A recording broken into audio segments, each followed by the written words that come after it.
Matthew 17 from 14 to 21.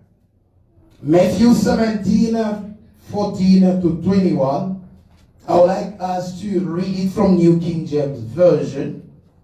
It is quite important there.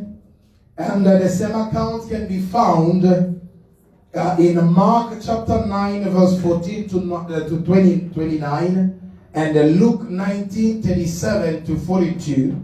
It is important because these gospel writers, they add each an information which one did not give to us. So for us to get the full story, will by God's grace be picking up here and there what the other gospel writer did not say. Amen. But let me mainly read it from Matthew 17, 14 to 21. It reads as follows. And when they had come to the multitude, a man came to him, kneeling down to him and saying, Lord, have mercy on my son, for he is an epileptic and suffers severely, for he often falls into the fire and often into the water. So I brought him to your disciples, but they could not cure him. Then Jesus answered and said, O faithless and perverse generation, how long shall I be with you? How long shall I bear with you? Bring him here to me. And Jesus rebuked the demon, and it came out of him, and the child was cured from that very hour. Okay? Verse 20. Then the disciple came to Jesus privately and said, why could we not cast it out? That was the question. So Jesus said to them, because of your unbelief. For assuredly I say to you, if you have faith as a mustard seed, you will say to this mountain, move from here and go there, and it will be moved, and nothing will be impossible for you. However, this kind does not go out except by prayer and fasting. Somebody say amen to the word of God. Quickly, let's connect also with Mark that you may get an idea. Then we'll take our seat. Mark chapter 9. There's something right there important. Mark chapter 9, there's a few information that I want us to get to grab from Mark. Mark 9, 14 to 29 as well. And when he came to the disciple, he saw a great multitude around them and scribes disputing with them.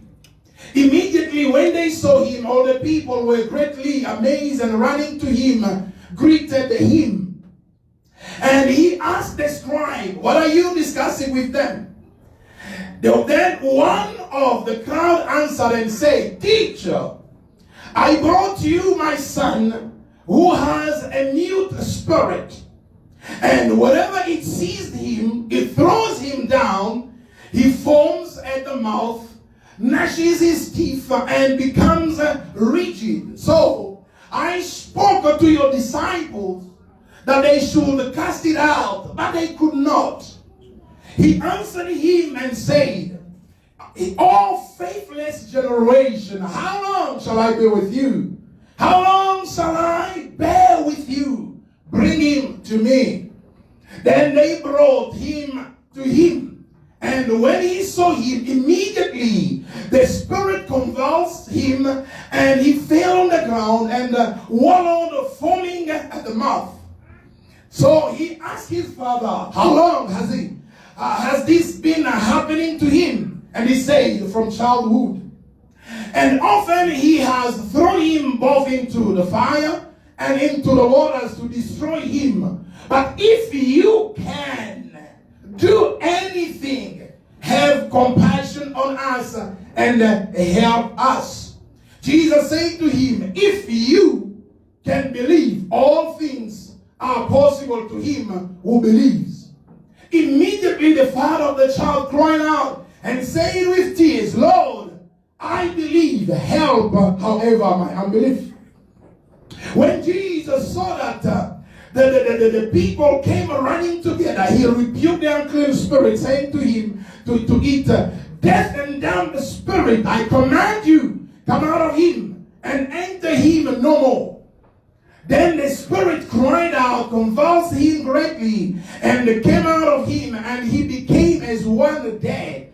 So that many said he is dead. But Jesus took him by the hand and lifted him up, and he arose. And when he had come into the house, his disciple asked him privately, why could we not cast it out then? So he said to them, this kind can come out by nothing but prayer and fasting. Let's say amen to the word of God. Amen. And let us take our seat in Jesus' name. Thank you.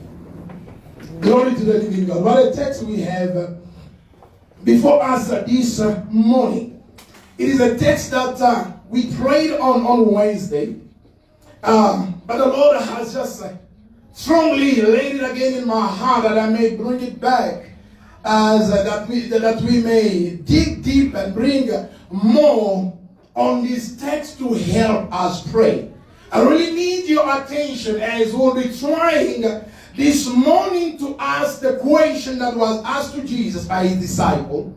Question which I believe personally that has once maybe come to your mind. Question maybe which you have once asked yourself, why is it that I could not do it? Am I making sense right there? Why is it that it did not work? Because you see, last Sunday, as you can recall, we spoke about the return of the Word of God. We spoke about the power, the effectiveness of the Word of God, and the transforming power of the Word of God. As we looked at Isaiah, the Bible tells us from the book of Isaiah clearly that the Word of God does not return to God void or empty. Am I correct there? Isaiah make it clear as God prophesied. He says, when the Word of God is released, it does not return until it accomplishes that which it was been sent forth. God equipped his word so much so that when it has been spoken over somebody's life, it cannot return unless it fulfills the work. So if you missed that one, go back to YouTube, Grace for Life's channel, then please find a message there. Now, if that now is the case, if the Lord's words cannot return empty, that is the case, as I'm saying, why is it that in some cases the Word of God seems to not do what it said? That's a reason why we want to consider this case that we have before us this morning, as we see the disciple of Jesus Christ facing a situation whereby they failed with the Word of God. Hallelujah. Hallelujah. Did you hear what I say there? I did not say the Word of God failed, but I say they failed with the Word of God. Am I making sense right there? Oh, come on. Are you here? Yes. Oh, you are all on Facebook. Now we are in the house. Lift up your hand. Lift up those beautiful hands. Say glory to God. Glory to God. Really. So, what they failed, beloved, with the Word of God, even after they've prayed. So we look at it, as I said briefly, on Wednesday, but I thought that for the sake of most of us, that we may come back to this text. Now, follow me carefully here as I'm trying to lay a foundation of my message, and we move. Whether you were here on Wednesday or not, but please listen to this, because there are a couple of things that I did not mention on Wednesday. It was just more about the prayer. But listen to me. This account, it tells us about the healing of an epileptic young boy.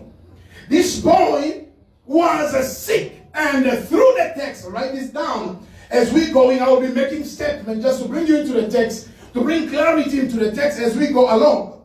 I want you to understand that this text is all about the power of faith and prayer. Are you getting what I'm saying right now? Oh, are you here? Preach with me. Are you here, people? It is all about the power of faith and prayer. Jesus using this opportunity to preach unto his disciples disciple and to you and I, how the power of God is released through faith. How powerful faith can be, and how powerful prayer can be, and how power is released through prayer and through our faith. That's what Christ is trying to let us know. Now, the Bible, Mark begins the story a little bit before Matthew. Mark tells us this is what happened on one occasion. Now, Jesus, here it was just right after the transfiguration of Jesus. This story takes place until Christ came in, while Christ was on the mountain. Are you following me right here? Christ was on the mountain with James, Peter, and John. The three of them were Christ transfigured. You can recall when Elijah and Moses appeared to Jesus on the mountain, right? So what is happening here? Christ is on the mountain praying, experiencing the glory of God. Peter and James and John, they had an opportunity to see Moses and Elijah appearing unto them, to see how Christ was covered with the glory of the Lord. As God was dealing with them there on the mountain, at the feet of the mountain, something was happening. On the ground there, something was happening. The Bible says there was a man that brought his son, who was demon possessed. He was possessed by the spirit of epilepsy. Now, he brought him to the disciple, and they tried to pray for him to cast the demon out, but they failed. They could not do it. So that caused now a commotion right there. Mark makes it clear to us that the scribe now, they were talking with the people. Are you still following right here? They were talking now with people. Now, these are his disciples.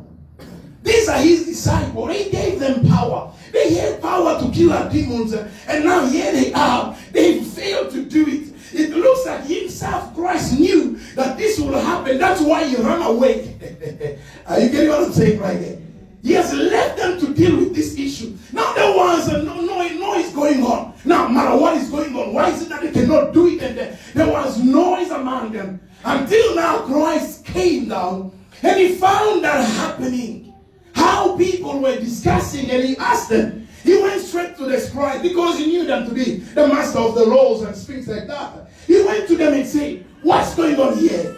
Why are you arguing with my disciple? We don't know whether they were threatening the disciple, but I don't think so because the text does not tell us. But I believe that they went into a kind of discussion, a kind of argument in between them. Then Christ came and said, why are you discussing with my disciple? Can somebody tell me exactly what is going on here? As Christ asked that question among the multitude, then Mark is saying, which Matthew does not tell us right there, Mark saying that now a man came from among the crowd. He said, listen, let me make it just simple. It looks like I'm trying to hide this story from you. But I'm the one in need here. I need to voice out my problem. Emmanuel the King says there. He said, this is the situation. In your absence, I brought my son to your disciple to cure him, to cast this demon out of him. But the thing is, your disciple failed to do that. Now that you are back here, would you please have mercy? If you are willing, please, I beg you. Your disciple have failed to do that. Would you please, you yourself, do it for me? Would you please have mercy on us? Jesus Christ looked at him and said, man, everything is possible. Are you getting what I'm saying right there? When Christ heard that, the first things he turned to his disciple. Mark said here that he answered and said, but Matthew makes it clear that he turned to his disciple. Do you see why I wanted us to read both of them? Mark just say, and Jesus answered and said, but Matthew will say he turned to his disciple and he looked at them and said, oh faithless people, group generation, until when will I be with you? Let's go back to Mark. Until when will I be with you how long will I continue to be with you? I want you to follow me very well. For how long will I bear with you? I'm not here on earth eternally. And I want you to grasp as much as you can. Because that's what Christ was preparing them for. He was preparing them for a life after him. A life without his physical presence on earth. Am I making sense right there? Yeah. Are you getting what I'm saying there? Amen. This is now a transition. I've been with you. I've been teaching you. But I will not be with you physically forever. Now I want you to learn how to handle business. How to handle the kingdom business in my physical absence. Am I making sense right there? And the Bible says then, he asked the son, that boy may be brought to him.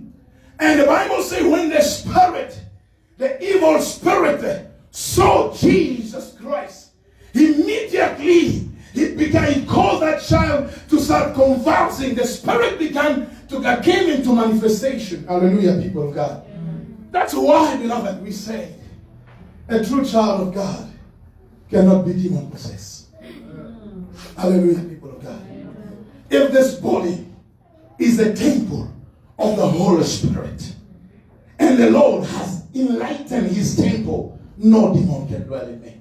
Amen. They can, however, wage war against me, but dwelling in the temple, they cannot. Amen. The Bible says when the Spirit just saw Jesus, he began to manifest. But now you have that Jesus inside you, and a demon come and sit down. He sees Christ in you and he does not shiver. No. You have a phone call. You have a Maravastan Christ. Hallelujah, people of God. Am I communicating right here? Amen. Am I talking to somebody? Amen. Check. In our days, you have things that are from China. They look exactly like the original one. But when you start manipulating them, you get the same sound and then you understand it was just a fake one. Hallelujah. Amen. The spirit, that was just a quick bracket. The spirit began to manifest. The Bible said immediately the spirit convulsed him and he fell on the ground. Jesus has not yet started dealing even with the spirit.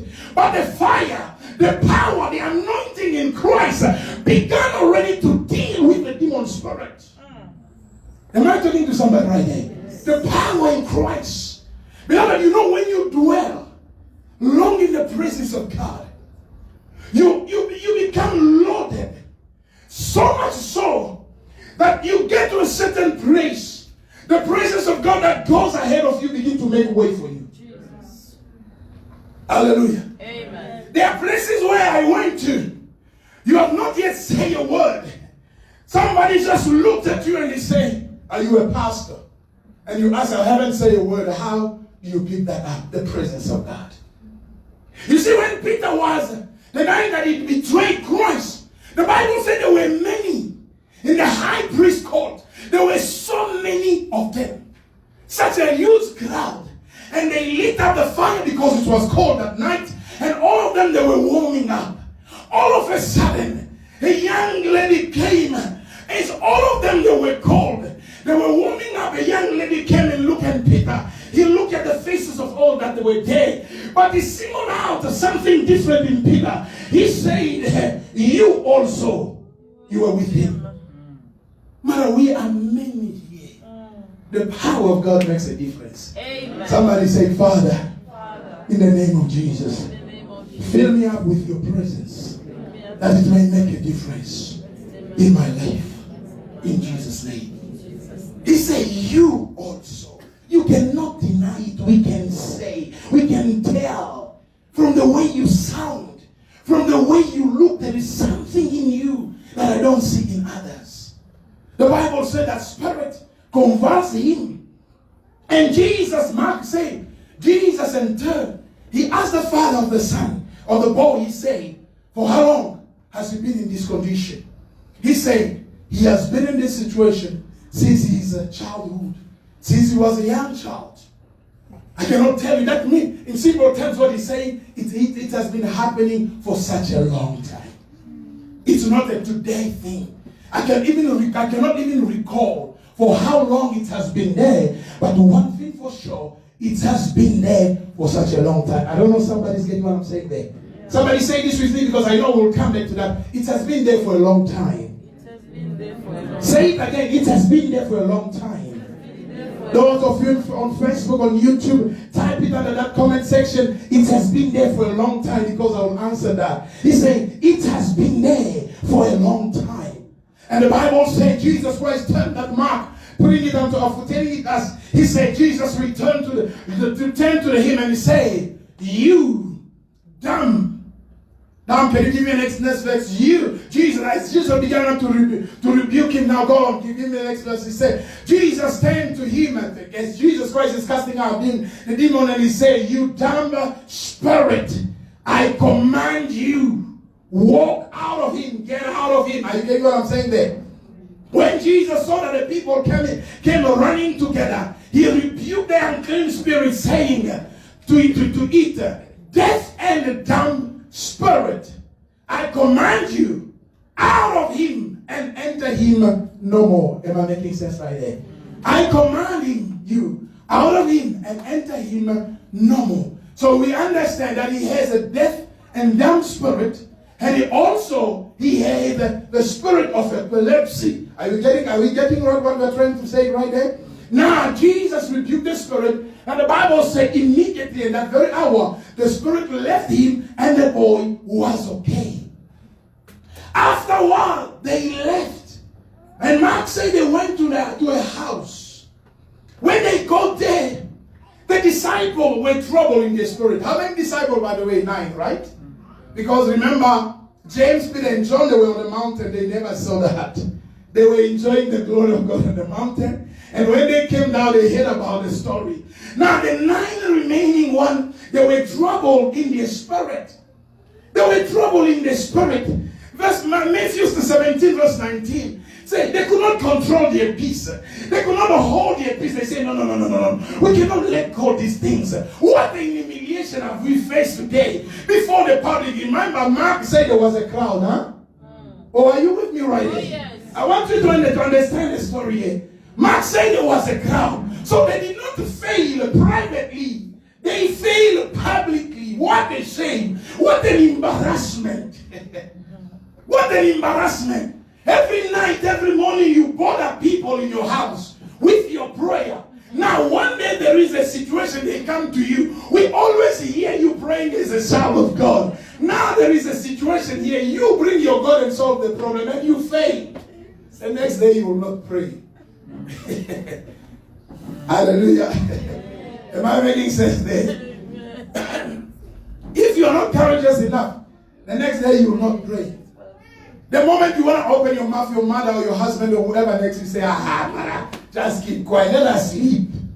Yesterday, why didn't you pray? What an embarrassment. They went to Christ quietly and privately. They say, Master, there is something that we are missing right here. We want really to get some clarity. Somebody following me? Can I continue to preach? Are you interested in the word of God this morning at all? He said, no, there's something that we want to get clear here. I want some clarity.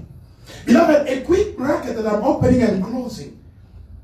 I love the disciple reaction. When it did not work, they went back to their master.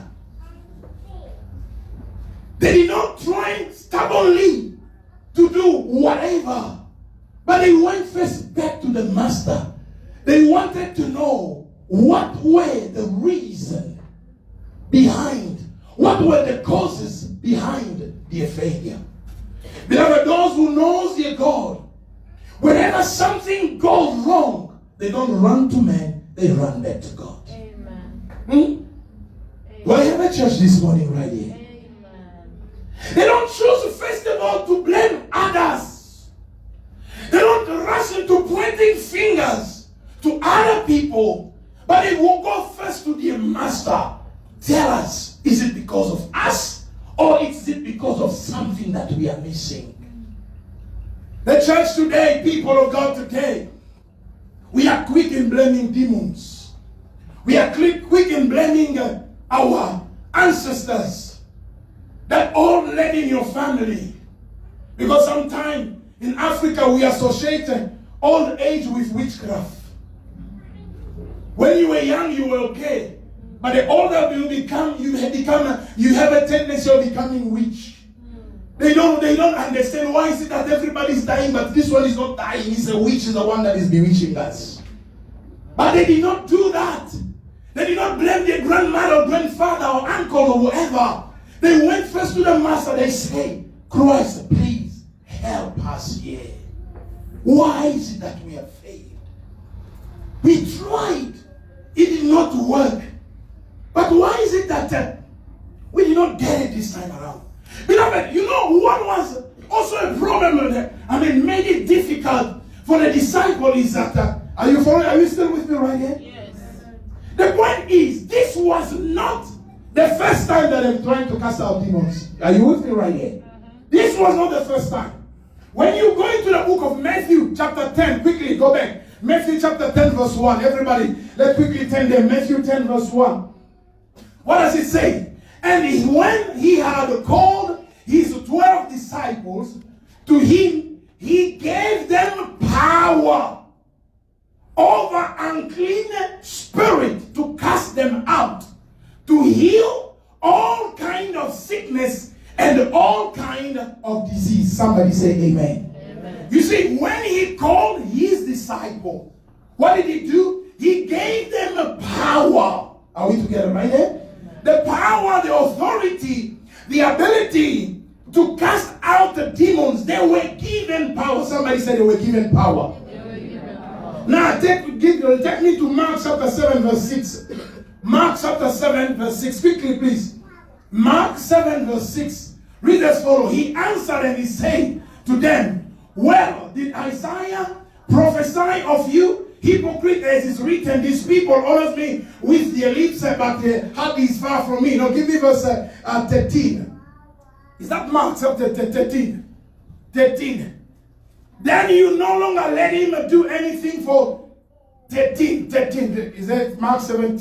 Unless if I'm confusing it. Mark 7, making the word of God of no effect through tradition which you have handed down and many such things. Are you getting what I'm saying right there?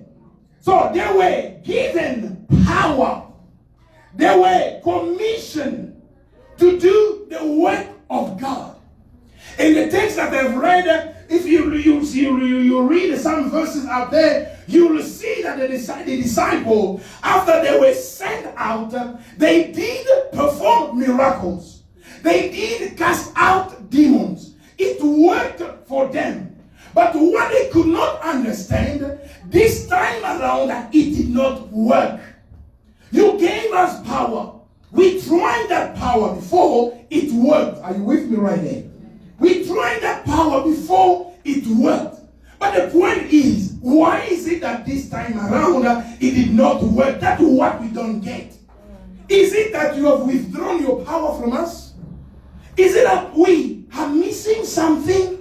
And the Bible tells us now, Jesus began to answer them. That's where our message get in. And we have just 2 points to get there from Jesus Christ's answer.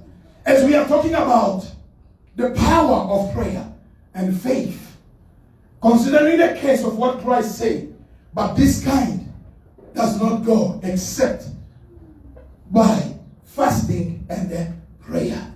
That's what we are looking at this morning or today, depending on which time you are catching this message.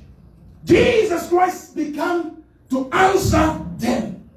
They asked him a question and he began to answer them. In verse 20, so Jesus said to them, because of your unbelief, for assuredly I say to you, if you have faith as a mustard seed, you will say to this mountain, move from here to there, and it will move. And nothing will be impossible unto you. Somebody say amen. Amen. When they reported first the story to Christ, in Matthew 17 verse 17, Jesus Christ looked at them and rebuked them. He said, oh faithless people, how long will I be with you? How long will I bear with you? That's the rebuke that he made to them when they were still in public. Am I making sense right here? Because they asked him, why did we fail? That's the question you and I sometimes we ask. Why is it that we cast him, that demon did not go? Why is it that I prayed for this, it did not work? Why is it that I did this and it never worked? Why is it that I tried that, it never worked? Are you following me right here?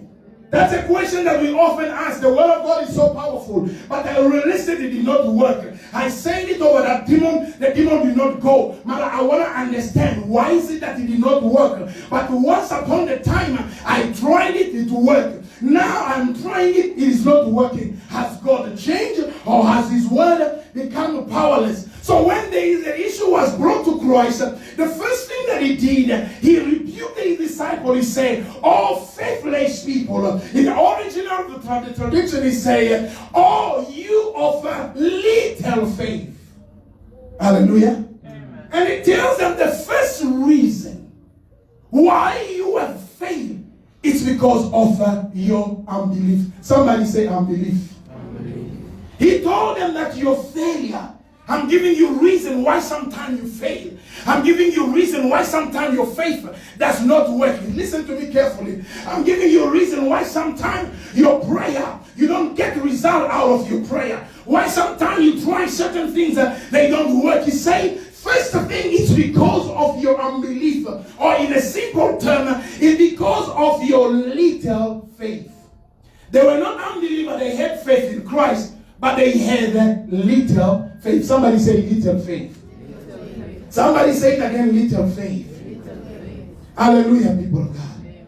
Listen, this is what I believe happened that day. When the child was brought to the disciple, they had faith, we are going to do it. They said, "Mother, bring it." This is just one case. Anybody here who has also a similar case? Are you getting what I'm saying there? Bring them all here, we're going to cure them. Bring them. The child was brought to them. And they tried. They looked at him. I don't know whether it was Judah or Thomas or Bartholomew or whoever started the case of Andrew. I don't know who started first. He said, "Put a child down there." And he looked at him, he said, "In the name of Jesus Christ of Nazareth, I command you, demon, come out." The child was just looking at them like this. He said, "Mother, I'm talking to you. In the name of Jesus, come out." Nothing happened. He said, "Let me change the angle. Let me try it from this side. Maybe from there it is not working. Let me try to shoot from this other angle." Hallelujah. In the name of Jesus, come out. Nothing. If I'm saying, in the name of Jesus, come out. Nothing. Then Andrew went back and said, "Philip, you know you were praying this morning very hard. You come and try." Philip came. He said, "This is a small case. I'm going to deal with it in a few seconds. In the name of Jesus, come out." One after the other. Then it did not work. They said, "Now let us come maybe perhaps as a group. In the name of Jesus, come out. But be serious. Come on, come out. Just leave." Nothing. In the name of Jesus, we believe you are going to leave. Nothing. They will believe. Nothing. They pray. It did not work. Then they give up. Are you getting what I'm saying right there? Now Jesus comes to them and he says, "You know the reason why you have failed, even after you have used my name, it's because of your little faith." Somebody say little faith. Somebody say it louder, little faith. The problem was that they ran out of gas. Their car ran out of petrol. They ran out of faith. They tried and it did not work. The problem, Jesus Christ is saying, your faith is not strong enough. Somebody say amen. Amen. Your faith is not strong enough. That's why you failed. And I want you to see with me in the Bible, this was one of the serious problems that the disciples of Jesus Christ had. Their problem was their little faith. That's why when they brought a child to him, the first question he asked them, "How long will I be with you?" Take your Bible. Let me show you in the Bible. Matthew chapter 6. I want you to run with me. Matthew chapter 6 verse 30. Matthew 6 verse 30. How does it read? Come on, run it quickly for me. Matthew chapter 6, verse 30. Now, if God so clothe the grass and the field, which today is and tomorrow is thrown into an oven, will he not much more clothe you? Oh, you, can you see that? Can we read it? Oh, you of little faith. What was their problem here? They were worrying about what they will eat and what they will drink and what they will wear. And Christ rebuked them. He said, you're coming with me because you don't see clothes, you don't see this, and you start worrying about that. You of little faith. Matthew chapter 8, verse 26. Matthew 8, 26. Let's see the same things. Matthew 8, 26, he said, but he said to them, why are you fearful, all you of little faith? Then he arose and rebuked the wind and the sea, and there was a great calm. Here what was happening? After a great crusade, Jesus was sleeping in the boat, and all of a sudden there was a wind, a strong wind blowing, and the boat was filling up with water. They rushed and woke up Christ, and Christ, when he woke up, he said, Mother, why are you so fearful? You of little faith. So his disciples, they've created a club, a WhatsApp group called All You of Little Faith. I don't want to be member of that group. Am I talking to somebody right here? They had a group titled All You of Little Faith. Matthew 14, 31. Matthew 14, 31. Please, Matthew 14, 31. This time around, it was Peter. The Bible tells us, and immediately Jesus stretched out his hand and caught him and said to him, all you of little faith, why did you doubt? Can you see now Christ had something right there, right? Can you see that? First, they spoke about fear. Why are you fearful? Now here, he's talking about doubt. Christ is giving us some element of little faith. I don't know if somebody's getting what I'm saying there. In this particular instance, what happened, beloved? Jesus was walking on water, and Peter requested that he may be allowed to walk on water. It was granted to him, and as he began to walk, the Bible said all was well. But when he looked at the wind, all of a sudden, he began now to shiver. The Bible will say something shrinking. And Christ, drowning. Christ looked at him and he said, oh, you of little faith, why did you doubt? The last account of little faith. The last account of little faith right there. Matthew 16, verse 8. We hear about the little faith again. But Jesus said, Jesus being aware of it, say to them, all you of little faith, why do you reason among yourself because you have brought no bread? Again here. They were traveling about with Christ. They started worrying about bread. And Christ looked at them and said, you of little faith. Now, beloved, when we put all these verses together, this is what we understand about little faith. Little faith is faith that believes in God only when things are possible. Are you getting what I'm saying right there? Write it down. Little faith believes God only when things are possible. When Peter was walking on water, it was possible. He believed in him. But when he saw the wind, the contrary wind, the Bible says his faith dropped. So little faith, beloved, it is faith that only believes when it is within the measure of, within possibility. I trust God, He can give me 1,000. When you're looking at 1,000, you say, well, 1,000 is affordable. Because in your mind you have so-and-so can give me 100, another one 200, so I can make it to 1,000. That little faith it believes. But when you tell him about 1 million, he say, 1 million, I can't. Are you getting what I'm saying right here? Little faith believes only when things is possible. When it sees with the eyes. When it has resources. When everything is pointing out to a possibility of that happening, then that little faith works. But when things are pointing toward the impossibility, there is no faith there. Hallelujah.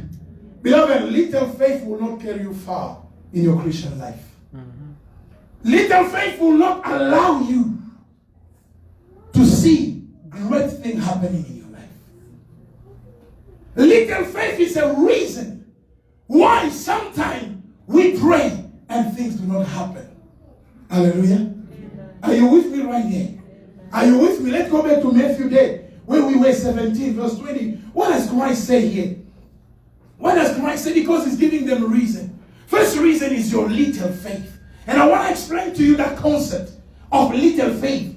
Listen, they ask him in verse 19, why did we fail? Verse 20, the first reason, why did we fail? Christ said, he said to them, because your unbelief. And listen, he said, if you assuredly, I'm giving you the guarantee. If you had faith like what? If you have faith like what? If you have faith like what? A mustard seed. Let's work on the faith. What does Christ mean by mustard seed faith? He told them, listen, it did not work because your little faith. Then he said, if you have faith like a mustard seed. Now we have a problem. Oh, church, are you here? Come on, somebody lift up your hands. Say glory to God. He said, you have failed because of what? Answer me. You have failed because of what? Because of little faith. And then he goes on. He said, if you have what? Faith. But you saying they failed because they had little faith. But now how are you saying that if they had also little faith like a mustard seed? You have already mentioned that they had little faith. But now you're telling them if they had at least a small faith, it could have worked. But you yourself, you are confirming they have a small faith. Why is it that their small faith could not work? Christ was taking them to another level. Turn with me, Matthew 13. Matthew 13, this Matthew, 14. Matthew 14 verse 31. What am I saying right here? What am I saying, please? 13 as I was saying. Matthew 13 verse 31. Matthew 13, come on, 31. Let's see little faith. This is one of the reasons why I wanted to come back here to help us. I don't know if I'm blessing somebody with the word of God. Am I speaking to somebody? Now let's listen. What is it all about? What does a mustard seed faith looks like? And what did Christ mean when he was talking about a faith as little as a mustard seed? He said this. Another parable he put forth to them, saying, the kingdom of heaven is like what? The kingdom of God is like what? A mustard seed. And what happened to the mustard seed? He said, which a man took and sowed in his field, right? Which indeed is the least of all the seed. But when it grows, it's greater than the herbs and becomes a tree. So the bird of the air come and nest in its branches. Hallelujah. I know you have not seen what I've seen right there. But let me open your eyes right there. Listen. Christ told them, if you had faith as little as a mustard seed. Now this is the understanding of the mustard seed. Somewhere Christ compared the mustard seed to the kingdom of God. He said the mustard seed is the smallest among all the seed. But the difference with the mustard seed, it has something in it. Although it is that small, when you throw it in the ground, it does not stay small. It begins to grow. I don't forget what I'm saying there. Yeah. It was sown like a small seed. But when it goes into the ground, it begins to grow. It becomes a herb. It's moved from a herb, it becomes a tree. So much so that even birds of the air can come and sit on it. What was he talking about there? He was talking about growing faith. You get what I'm saying there? Christ, in fact, was telling them this. If you had a growing faith, you wouldn't have failed to cast out this demon. That's why he said, if you had faith like a mustard seed, to every one of us, beloved, as Romans say, God has dealt with us a measure of faith. When we believe, when we come to Christ, the first thing that begins to happen to us, God gives us a measure of faith. It can be as small as a mustard seed. But what God is expecting you to do is to grow in your faith. Because the mustard seed of faith cannot take you far. Christ is saying, if you were growing with me all this year, by now these things would have been possible to you. Hallelujah. Am I talking to somebody right there? That's why he asked them, how long? How long, Angele, will I be with you? How long? How long will I be with you for you to start growing in your faith? What is it left for me to show you for you to quit that sin? Am I talking to somebody right there? This is the reason, beloved, that the church today is failing. It's not because the word of God has been rendered powerless. It's because the church is not growing in faith. Or such messages they don't get. Amen. You only get a couple of them. Some of them maybe they are target also to others. Hallelujah. We say the reason is because your faith is not growing. Because if you had a faith that was growing yesterday, something could have resisted your faith. But if your faith grows up to now, it has gone to a certain level. What you could not do yesterday, with the measure of faith that you had yesterday, tomorrow you could have handled it if your faith had grown. But the problem with us is this. We receive a little faith and we just stick to that. Ever since you came to Christ, ever since you have believed, you are not making any effort to grow in your spiritual life. You don't make any effort. When spiritually we have to measure you, we can find out you are still at the very same point where you have received Christ. The word of God has been rendered without effect, as we read earlier on in Mark 7. The word of God has been rendered without effect in you. Why? Because your faith is not growing. Hallelujah. Oh, hallelujah. Hallelujah, church of God. No wonder you say in the name of Jesus. The demon look at you and say, which of the Jesus you're talking about here? Which of one? Because I also know of a Jesus somewhere there in my area. Are you making reference of that boy to that boy, or there's any other Jesus that you're talking about? That's why we're failing. Christ said, if you had a growing faith like the mustard that grows, like the mustard seed grows, it will start small when you get it. But the more you are growing, you are becoming like a tree. Now, when you reach a level to a tree, no demon is saying, I am telling you, nothing can be impossible to you. If your faith can grow to a higher level, whereby you become so big and nothing can shake you. The reason we are easily shaken is because our faith is not strong. We say we believe when we are at church, but what we do outside the church deny even the faith that we are professing. Hallelujah, people of God. Amen. I believe God can provide to my need. But when you go there, you're giving your body to a man to start providing to your need. You don't believe. You are just saying it, but you are not living what you are saying. Hallelujah, people of God. I believe if I give to the Lord, He can bless me back. But when it comes to the type of tithing, you start looking at your expenses. You say, I have a lot to do. I don't think that of what I have.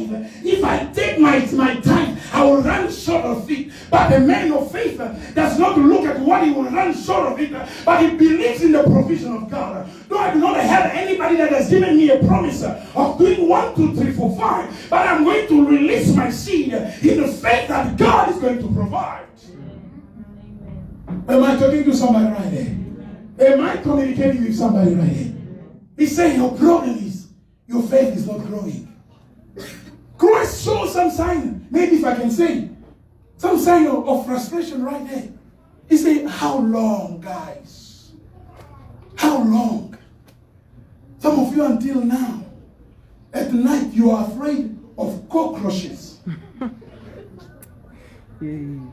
Cockroaches. That's what threatened your faith to start with. Pastor could not sleep. I couldn't at all. There was a gate outside. It was black. Most of the gates are black. It was black. And his eyes were shining. He was looking at me like this.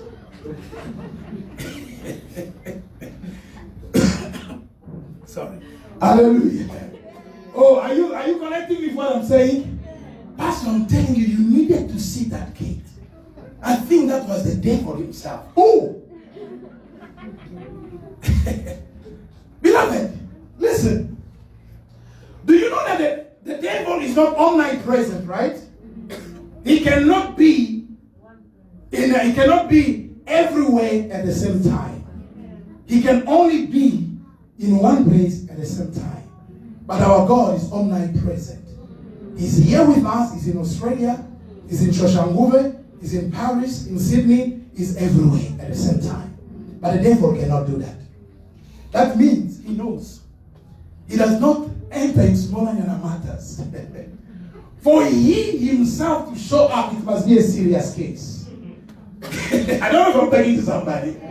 It must be a serious case. Sometimes even when people say, I saw a devil, do you think he's afraid of you? 2 demons, they will handle you. Why will he come down? Oh, hallelujah, Church of God. 2 demons, they can just handle you and bring you down. Why will he bother himself to come down? He only comes down when he knows this is a serious matter. Demons come with me. Come with me. Hallelujah, people of God. That's why I saw a cat. He was looking like this. And he was going like, meow, meow. Wait a minute. So what were you expecting it to do? Woo, woo. If he could have done that, that's a problem. A cat barking, then we have a problem. And Pastor, guess what? I told it. Go, boom. And he was still looking at me like this.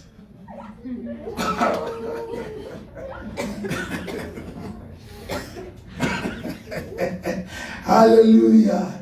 Is somebody with me right here? I read a story of a man of God.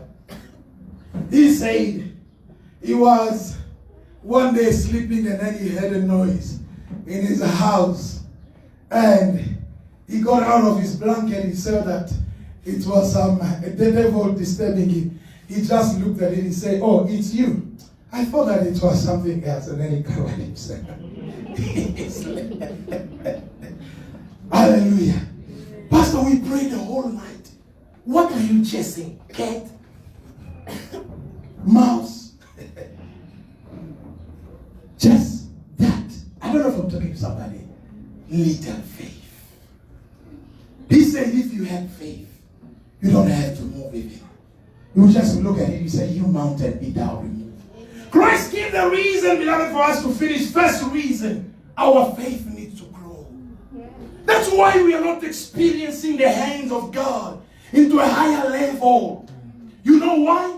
Because as we are engaging into situation, we don't have faith. Beloved, let me work out a quick bracket before we move into the second and last point. Mark tells us this. When that man came to Christ, right? He was explaining the situation. He was telling him, listen, I don't trust your disciple anymore. Because they tried, they failed, right? Are you with me right here? Go back to that text of Mark 9. I trusted your disciple, they failed. But now, if you are willing, help me. What did Jesus Christ told him? Listen to this. What did Jesus Christ told him? He said, I tell you, if you have faith, I tell you that everything is possible to he that believes. Are you with me right there? Are you still with me there? He told first the father of the boy, he said, I tell you, if you had a faith, he said, I tell you that everything is possible. Jesus said to him, if you can believe, all things are possible to him who believes. And the next verse, the man say, in verse 24, and immediately the father of the child cried out, saying with tears, Lord, I believe, help my unbelief. What is he saying? I believe, but the kind of faith that you are talking about, I do not have it. Yeah. Am I talking to somebody right there? I believe in you, but the level of faith that you are calling me into, I don't have it. And his disciple also tried and failed. What does that tell us here? Both the disciple and the father of this boy, they had little faith in that moment. Christ not only rebuked his disciple because of their little faith, he also rebuked the father, the man that was requesting miracle, for his little faith. What am I trying to say right there? Beloved, listen to this. A time for some miracle to happen in your life, it will take both your faith and the faith of the man of God. I don't know if I'm making sense right there. I can come to you. I have faith in what I'm about to pray about, or what we are praying for. But you as a recipient, you don't have faith to receive what I am trusting God for. It may fail not because of me, but because of your lack of faith. That's why sometimes God overrules the size of our faith, and He works about miracles. There are certain things, beloved, in your life, even here in the church, even those of you listening to me, listen to me. There are certain things that will not happen until we join our faith together. Is that right? Do I have a witness in the house this morning? It has to happen at a time where I stand in faith and I begin to say, brother, I believe your business will grow. You also on the other side, you stand with me. I have the same faith. Man of God, say a word. I'm receiving the word and we move together. At time you're releasing the word, but the those upon whom the word is released, they don't have a good ground to carry the seed. The seed comes with life, but it finds you a dry ground that begins to kill the seed. Some of you that are here or that are listening to me, maybe as I'm preaching first of all to you, you don't believe in my ministry. You don't believe in the grace that I carry. Hallelujah. From your mouth you call me Father, but from your heart I'm nothing. The grace that is upon me cannot flow in your life. Beloved, the grace that you do not honor will not work in your life.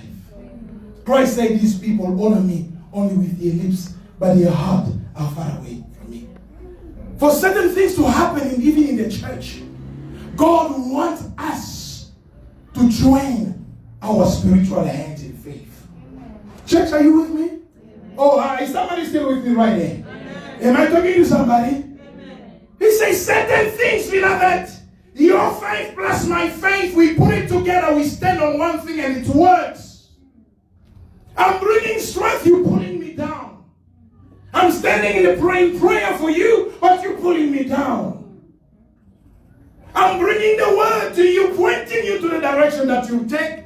You're pointing me to a different direction. Sometimes you tell people, this is what I believe the Lord is saying that we should do. You hear them saying, Pastor, I think we must try this other one. I don't know who is leading who. Hallelujah. Oh, hallelujah, people of God. He said, because of little faith. Hallelujah. First reason he said, it did not work because of your little faith. You have a faith that has refused to grow. No wonder also spiritually, things in your life are not growing. Christ said that the reason. You are limiting the power of faith because faith is not growing inside you. Am I communicating? Faith is not growing inside you. Your faith has remained as small as the mustard seed. Yet when I gave you, I did not give you a rice type of seed of faith. I did not give you, I don't know, a lemonade faith type of seed. But I gave you a faith like a mustard seed, because that faith, a mustard seed, begins small and it grows to a point where it becomes bigger and it confirms itself in the surrounding. When it was small, nobody was seeing it. But as it grows, it becomes so big, so much so that other trees in the area, they will notice that there is a mustard seed growing here. Hallelujah. You know, when you begin, beloved, listen. When you begin to grow in faith, you begin also strongly to establish yourself in the spiritual world. I don't know if I'm telling you somebody right there.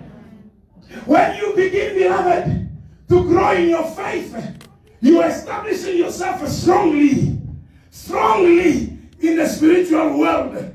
The moment you show up with Christ, when he shows up, virtue, power begin now to manifest. He hasn't said a word, but the spirit around him has realized there is a higher level of power that has just entered this place. Everybody should be on guard, because there is a man that commands a lot of power that is around here. Hallelujah. Amen. Hallelujah. Amen. When your faith grows, you begin to trust God. It is growing, you trusting him. You sitting and dwelling there, power begin to work. And secondly, Matthew. Second reason, this is where we're going now to prayer. Second reason, he says, the second reason why you have failed is simple. Verse 21. Matthew 17, verse 21, he says, however.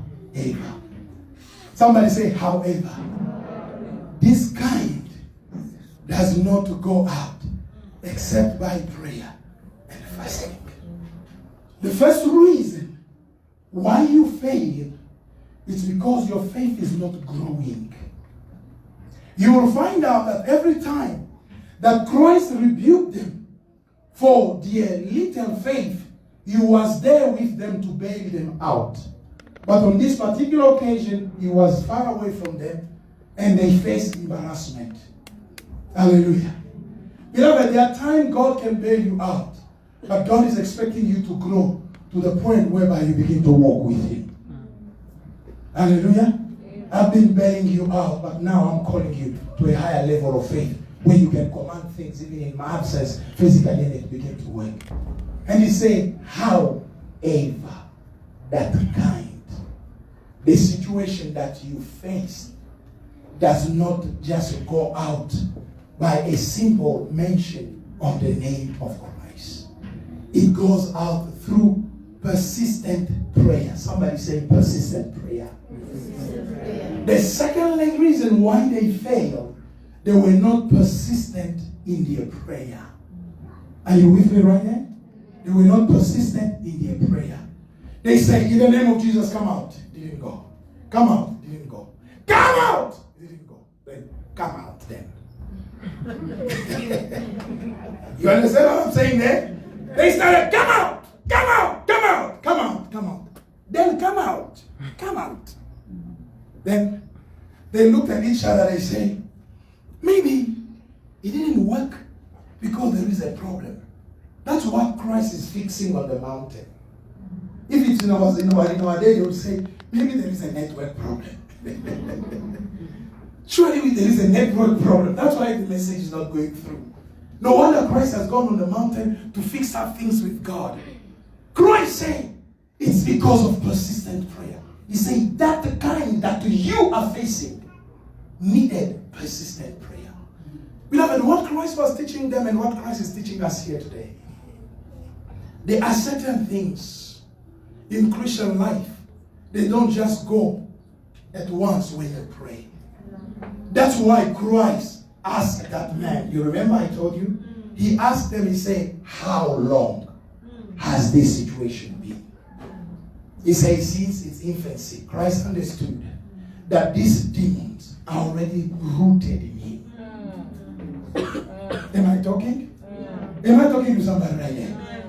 They are rooted. These are not superficial demons. These are not headaches demons.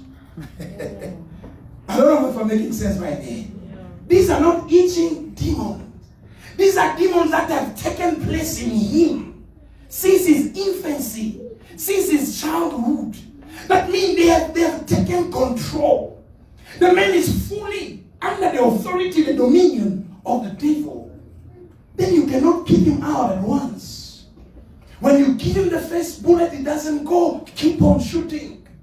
Somebody say, keep on shooting. Keep on shooting. Somebody say, keep on shooting. I say, keep on shooting. Christ said, persist in your prayer. It will end up by living. Amen. Peter say in the First Peter chapter 5 verse 8, 9, he say, resist him and it shall flee. There are moments you tell him go, he goes. There are moments you say go, he say no, wait a minute. But what do? You pray in the morning, you pray at noon, the next day it doesn't work. You say, maybe that's not the will of God. But Christ say, that kind of your situation you are facing, it's not with those small and prayer that you are doing. Do you see why we're failing? We are going into strong situation with small guns. Hallelujah. Amen. He said that kind. I don't know which kind of the situation you are facing. I don't know who and who are behind your situation. Am I talking to somebody right there? Church, are you still with me? I do not know how deep witchcraft is in your family. I do not know what kind of people you are surrounded with. I just don't know. But Christ assessing the situation, he said, through your faith need to grow. But as your faith is growing, your level of prayer needs as well to grow. You don't win this battle except if you begin to grow in faith and in your prayer. That's why he added by, say, fasting. Hallelujah. He said, I will go, no longer be with you physically. But I want you to understand, behind me, after me, you will face some situation that will demand you to persist in prayer. The first time when I sent you, demons easily obey you. But this time around, there are some kind that you will face, they will not easily obey you. They will put up some opposition. They will put up some resistance. But what I want you to do is to grow in your faith, to grow stubborn in your prayer, and they will go. That kind. Hallelujah. That kind. Do not easily go. Hallelujah, people of God. Amen. Oh, do I have witness here? Amen. There are families whereby ancestors, forefathers, they've gone deep and deeper to sacrifice the entire family. They've buried the family. Nobody will succeed. Beloved, it is true. When you are in Christ, you are delivered. You take yourself out of that trouble. But now, you need to learn to stand in strong in prayer so that kind may not have an impact on you. I don't know if you get what I'm talking about right there. But sometimes it breaks our heart to see how certain people are praying. They don't know how long that situation has been there. They don't know the kind of things that they are facing in their lives. They don't know the kind of opposition that they are facing in life. Christ said, however, I am telling you, I know it's all about faith, but it's also about the power of prayer. The power of faith is to release when you are growing in your faith. And the power of prayer grows as you dwell longer in prayer. Are you getting what I'm saying there? We're talking about the power of faith and the power of prayer, right? The power of faith grows as you grow in your faith. And the power of prayer grows as you dwell more and more and more and more and more in the presence of God in prayer. That's why now you begin to release power. And the Bible says the effective, fervent prayer of a righteous man availeth much. He said the effective, and it goes on saying fervent, but endurance. That the perseverance in prayer. Christ said 2 reasons why you are failing. 1, your faith is not growing. 2, you're not growing into prayer life. That kind, I don't know, my brother, my sister right there, what kind of opposition are you facing? Sometimes as a church, as a house, as a family, you may be facing situation that demand that the entire family may come. together as one. Hallelujah, church. I'm speaking to families right now. There are times, beloved, where as a woman of the house, you need to arise. As a man of the house, you need to arise. You say, honey, we've been fighting for so long over these issues. Let us first sit down and go into prayer and find out why are we fighting over these issues. We may just be pointing fingers to each other, yet there are strong powers behind this that are causing us to live in the situation in which we are right now. Am I talking to somebody right there? There are times you need to sit down and say, what am I facing right here? What is the situation before me? The power of faith, beloved, grows as you grow into your prayer. Your faith and the power of prayer grows as you dwell more in prayer. And Christ said the reason why the word of God at time in your life is being rendered powerless, it's because you are not growing in your faith, and you are not growing as well in your prayer. May my God richly bless you.